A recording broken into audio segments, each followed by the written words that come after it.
마을을 둘러싼 뒷산이 거북이 형상을 닮았다는 구산마을은 팔당 부근 한강변에 위치한 순교자들의 숨결이 170여 년이 넘도록 고스란히 살아 숨쉬는 곳이다. 구산성지 또는 구산마을이라고 할 때 어느 곳을 말하는지 잘 모른다고 해도 미사리 조정 경기장 하면 그곳 하며 고개를 끄덕일 것이다.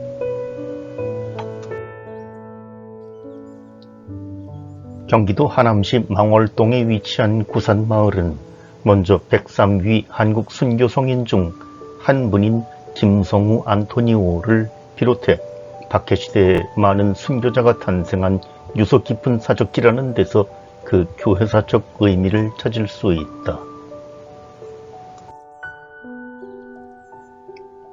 특히 구산마을은 김성우 성인의 후손들이 대대로 살아오며 순교자들의 묘소를 가족 묘지에 이장 보존해 온 곳으로 우리나라에서 박해시대의 자취가 가장 원형대로 남아있는 곳 가운데 하나라는 점에서 중요성을 가지고 있다. 6.25 전쟁 당시 구산마을은 원로 신부들의 피난처로 아주 적합한 곳이었다. 낮에는 곳곳에 무성하게 자란 사람 키보다 더 큰 갈대숲 사이에서 숨죽이고 엎드려 있다가 저녁에 살금살금 나와 지친 몸을 쉬었다고 한다. 쭉 뻗은 강변도로와 그 아래 미사리 조정 경기장은 구산마을을 향하는 순례자들의 가슴을 시원하게 해준다. 하지만 정작 도로 건너편 구산마을은 도시화의 풍랑 속에 거대한 아파트 단지로 변모해 시골 성당의 정취를 물씬 풍기는 아담하고 아름다운 구산성당이 소리 없이 파묻힌 형국이 되었다.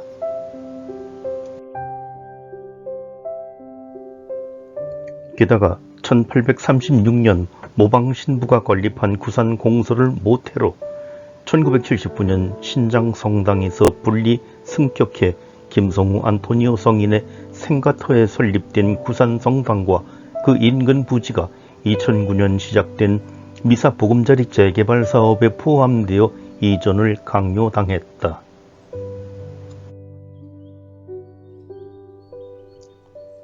무분별한 경제 논리에 역사적 가치가 훼손되는 것을 막기 위해 성당 존치를 위해 노력한 구산성당은 2016년 12월부터 이듬해 1월 말까지 옛 성당의 원형을 보존한 상태로 220m가량 떨어진 새 부지로 성당을 통째로 옮기는 대역사를 이루어냈다.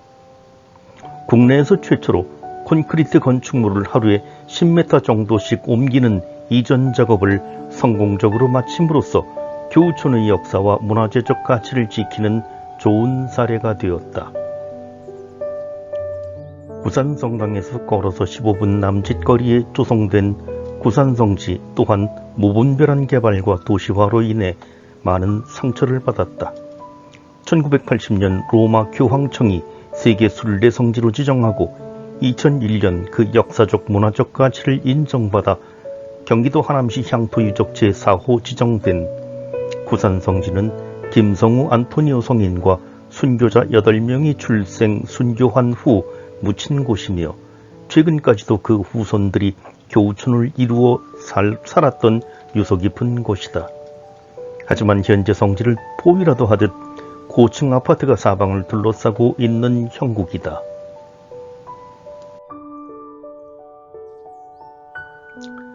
야트막한 언덕 모양의 성지 정문을 들어서면 바로 앞에 형형색색의 도자기 작품으로 둘러싸인 우리의 도움이신 성모 마리아상, 성모자상이 보인다. 독특한 외형의 우리의 도움이신 성모 마리아상은 구산성지 초대 사제인 고 길홍균 이냐시오 신부가 꿈에서 본 성모님의 모습을 토대로 고 김세중 프란치스코 전 서울대학교 미대학장 프란치스코 화백이 조각해 지난 1983년 축성된 것이다. 성모상과 함께 성지 안을 돌아보면 오른쪽으로 안당문은 안토니오의 중국어 음력, 안당문이라 적힌 자그마한 기와 대문이 보이고 그 안으로 순교자 묘역과 성당이 보인다. 순교자 묘역에는 김성우 성인과 2015년 가족 묘지에서 모셔온 순교자, 구산 출신 순교자 등 그 위의 무덤이 진묘와 의묘 형태로 보존되어 있다. 숙연한 마음을 가다듬고 안당문을 들어서 김성우 안토니오 성인과 순교자들의 묘소 앞에서 잠시 눈을 감고 죽음 앞에서도 의연하게 신앙을 선택했던 그들의 풍모를 그려본다.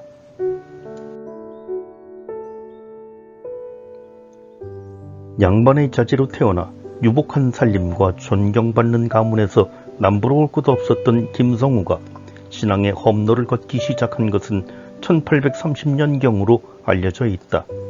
경주 김씨 계림파의 15대 손인 김영춘의 맏아들로 정조 19년 1795년 구산에서 태어난 그는 두 동생과 함께 세례를 받고 친척과 이웃들을 입교시켜 이 지역을 교우촌으로 만들었다. 한동안 유방제 신부를 모시고 회장직을 수행하며 온 마을에 복음을 전한 그는 1836년 모방 나 신부가 입국하자 자기 집에 모방 신부를 모시기도 했다.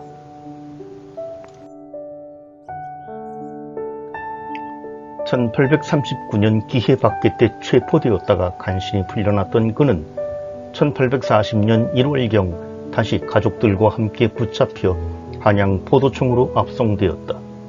포도총에서 형조로 이송되어 갖은 고문을 당한 그는 배교를 강요하는 재판관에게 나는 천주교인이요 살아도 천주교인으로 살고 죽어도 천주교인으로 죽을 것입니다 라며 결코 신앙을 굽히지 않았다.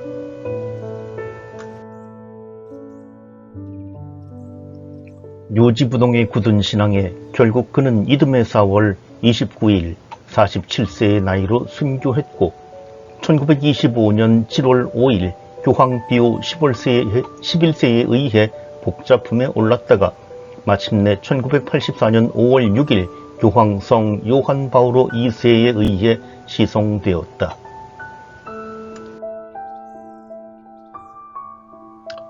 성당 왼쪽으로 청동빛의 고색 창연한 십자가의 길 14초상이 보인다. 굽이굽이 말려 올라간 소나무들의 푸른 빛이 십자가를 진 예수를 향해 시퍼렇게 날선 창을 여는 병사들의 청동빛에 어우러져 섬뜩할 정도로 처절했던 순교 당시의 고통을 이야기해 주는 듯하다. 성지 한가운데는 넓은 잔디 광장과 야외 제대가 마련되어 있고 그 뒤로 성지와 관련된 순교자들을 상징하는 십자가를 세운 기둥들이 묵주기도 길 사이로 높이 솟아있다. 유서 깊은 교우촌이며 순교자들의 고향이자 유해가 묻힌 구산마을과 구산성지는 급격한 도시화와 무분별한 개발 정책으로 인해 많은 상처를 받았음에도 불구하고 전통적인 신앙 공동체의 모습을 간직하려 노력하고 있으며 순교의 얼이 살아있는 곳이다. 현재 구산성지는 신앙 선조와 순교자들의 삶을 체화하는 수련마을인 신앙선조 영성마을 건립을 위해 애쓰고 있다.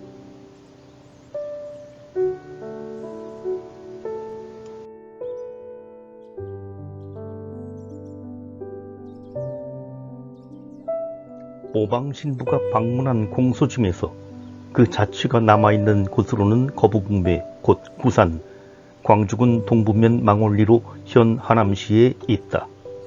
이곳은 김성우 안토니오 성인의 고향으로 그는 1830년경에 셋째 아우인 윤심과 함께 천주교에 입교하였다. 이때 둘째 아우 덕심 아우구스티노는 입교를 망설이던 끝에 신앙을 받아들였다. 그 후 삼형제의 신앙 실천과 전교 활동은 실로 눈부셨으며 얼마 안 되어 구산마을 전체는 하나의 교우촌으로 성장하게 되었다.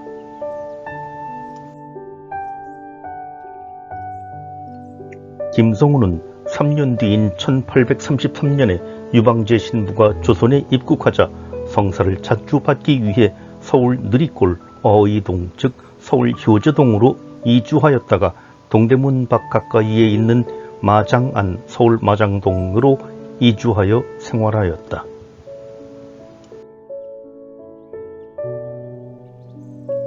그런 다음 다시 구산으로 내려와 자신의 집에 작은 강당을 마련하고 1836년 여름에는 모방신부를 모셔와 성사를 받았다. 이때 모방신부는 김성우의 신심을 높이 사서 이곳의 공소회장으로 임명하였다. 1839년 박해가 일어나자마자 그는 3월 21일 양력 포졸들에게 형제들과 함께 체포되었다가 약간의 돈을 주고 풀려날 수 있었다. 그러나 그해 말에 다시 포졸들이 들이닥쳐 집에 있던 그의 아우들과 사촌 김주집을 체포하여 광주 유수가 있던 남한산성으로 끌고 갔다. 그중 둘째인 덕심은 체포된 후 고문을 참아 받으면서 관원들 앞에서 천주교리를 열심히 설명하였고 오랫동안 옥중 생활을 하다가 1841년 1월 28일에 통회와 신앙심을 지닌 채 병사로 순교하였다. 반면에 셋째인 윤심과 사촌은 그 후에도 오랫동안 갇혀있다가 사망하였다고 한다. 이렇게 하여 남한산성은 1801년 12월 27일 한덕운 토마스가 동문 밖에서 순교한 이래 두 번째로 순교자들을 탄생시킴으로써 유명한 순교터로 자리잡게 되었다.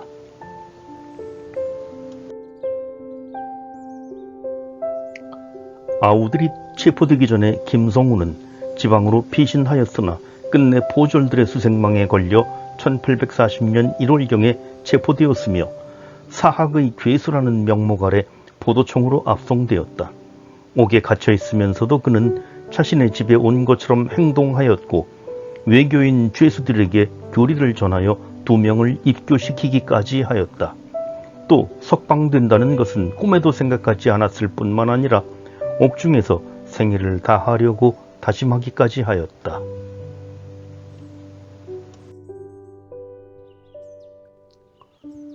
다시 1년이 지났다. 그런데도 그의 순교 열망은 사라지지 않았고 치도곤 60대를 맞고도 오히려 순교가 가까워졌음을 알고 즐거운 낯으로 질문에 답하곤 하였다. 결국 포도대장은 음력 윤 3월 18일 그에게 교수형을 언도하였다. 옥중에서 그가 남긴 한마디는 다음과 같이 순교를 각오한 단 한마디였다. 나는 천주교인이요. 살아도 천주교인으로 살고 죽어도 천주교인으로 죽을 것입니다. 순교 후 그의 유해는 아들 김성희, 암브로시오 등에게 거두어져 고향에 안장되었으며 1927년 5월 30일에 발굴되어 용산 예수성심신학교 명동신 성당을 거쳐 절두산 순교기념관으로 옮겨져 안치되었다. 현재 구산성지는 그의 무덤과 두 형제의 무덤, 1868년 3월 8일 남한산성에서 순교한 김성희와 김윤심의 아들인 김경희의 무덤이 있으며 같은 날에 순교한 김덕신의 둘째 아들 차희와 김주집의 아들 윤희의 가묘, 그리고 1867년에 포도총에서 순교한 최지현의 무덤이 있다.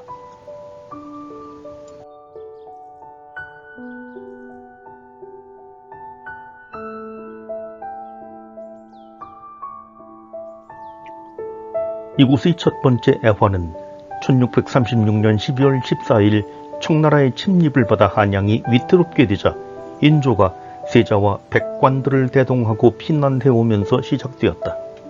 인조는 이곳에서 40여일을 수성하였지만 모든 사정이 악화되자 결국 이듬해 1월 30일 백관과 군사들의 호곡 소리가 끊이지 않는 가운데 성문을 열지 않으면 안 되었다. 이후 조선에서는 청나라와 굴욕의 맹약을 맺은 삼전도에 세워진 청나라 태종의 송덕비를 가리켜 치욕의 비 또는 한의 비라 불렸으며 이것은 곧 호국의 몸부림이었다.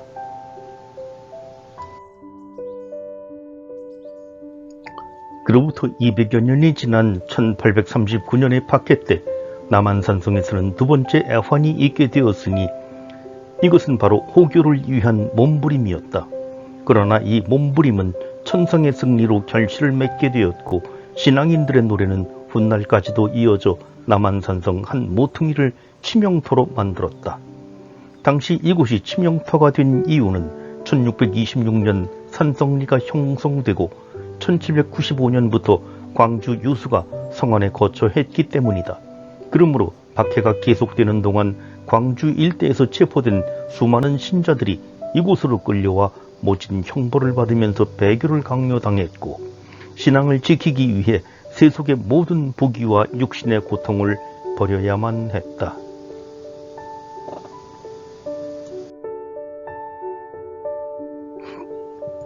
남한산성에서 맨 먼저 호교의 노래를 부른 이는 광주 의일리 현 의왕시 학의동에 살다가 1801년에 체포되어 동문 밖에서 참수된 한덕운 토마스이다. 그 뒤를 이어 광주의 거북무에 곧 구산 현 하남시 망월동 출신인 김만집 아우구스티노가 기해박계 때 체포되어 1842년 초에 남한산성 옥중에서 진실한 통회와 애덕의 정을 지닌 채 순교하였다.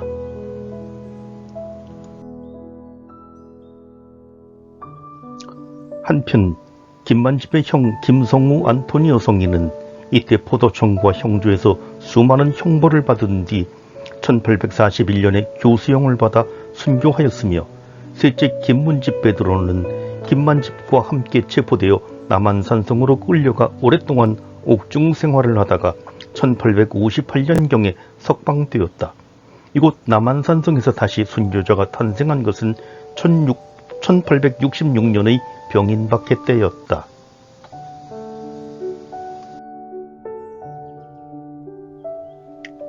바로 그해 겨울 이천 단내 이천시 호범면 단천리에 거주하던 정은바오로도 63세의 나이로 체포되어 제종손 정 베드로와 함께 1866년 12월 8일 남한산성에서 순교하였다.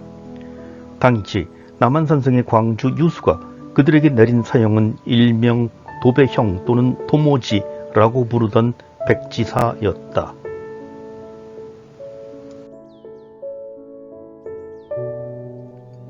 이 형벌은 먼저 팔과 양 다리를 뒤로 하여 나무에 결박하고 여기에 풀어 헤친 상투를 묶어 움직이지 못하게 한 다음 얼굴에 물을 뿌리고 창호지를 한 장씩 겹쳐 나감으로써 숨이 막혀 죽도록 하는 방법이었다. 이렇게 순교한 정원의 시신은 동문 밖에 짐승의 먹이로 버려졌다가 가족들에 의해 어렵게 거두어져 단내에 안장되었다.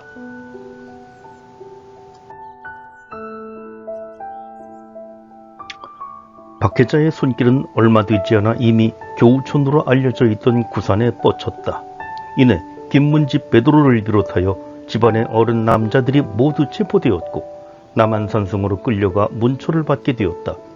당시 김문집의 나이는 66세의 고령이었다. 그와 함께 체포된 김씨 집안의 신자들은 김성우 성인의 외아들인 성희 안부로시오, 순교자 김만집의 차남 차희, 김문집의 외아들 경희, 경희의 오남이자 성희의 양자인 교익 토마스, 경희의 육촌 윤희 등 모두 6명이었는데 이 중에서 김교익만이 안년 있는 포교의 도움으로 생還하였을 뿐 모두 순교하였다. 결국 구산의 순교자는 김성우 성인을 비롯하여 모두 7명이 된 셈이다. 한편 가까스로 생환한 김교익은 사형이 집행된 뒤에 매일같이 형장으로 찾아가 김문집과 김성희, 경희 등 3명의 시신을 찾아다 구산의 가족 묘역에 보존되어 오던 성 김성우와 김만집 형제의 무덤 앞에 안장하였다. 그러나 김차희의 시신은 아들 김규문에 의해 거두어져 안양 수리산에 안장되었다가 실묘되었으며 후손이 없던 김윤희의 시신은 거두어지지 않았다.